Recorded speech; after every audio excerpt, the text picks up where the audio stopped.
Lumantad sa GMA News sa isang umanong biktima ng Upworm Limited Corporation na nasasangkot ngayon sa milyong-milyong piso investment scam. Nagpakita pa siya ng ilang dokumento nagpapatunay sa scam na nauna na itinanggi ng may-ari ng kumpanya. Balitang hatid ni JP Soriano, exclusive. Bit-bit ni Sherwin Gonzalez ang mga dokumentong ito nang humarap siya sa GMA News. Isa siya sa mahigit 100 nagsampa ng kaso laban sa presidente ng Upworm Limited Corporation na si Rodolfo Miranda Jr. at 4 na iba pa na nasasangkot ngayon sa umano'y milyon-milyong pisong pyramiding scam.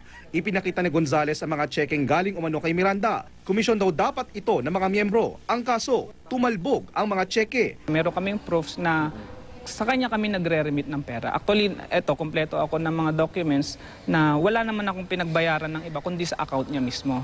Tanong pa niya, kung direct selling talaga ang negosyo ng kumpanya, bakit wala siyang nakuhang mga produkto? Sa 2 million na ininvest ko sa kanila, kahit isang kutsarang kape, wala ako natikman. Wala po silang product. Actually, nagkaroon na lang sila ng product nung nalaman nila na nagkaroon kami ng mga demanda laban sa kanya. Sising-sisi si Sherwin sa pag-aakalang magkakatotoo ang pangakong madodoble ang puhunan niya. Nauna nang itinanggi ni Miranda at ng kanyang asawa ang lahat ng akusasyon sa kanila, sabay sabing biktima rin sila. Hindi naman lahat ng gagamit ng pangalan ng kumpanya namin at doon sila nagbayad, sasabihin na nasa amin na yung pera nila.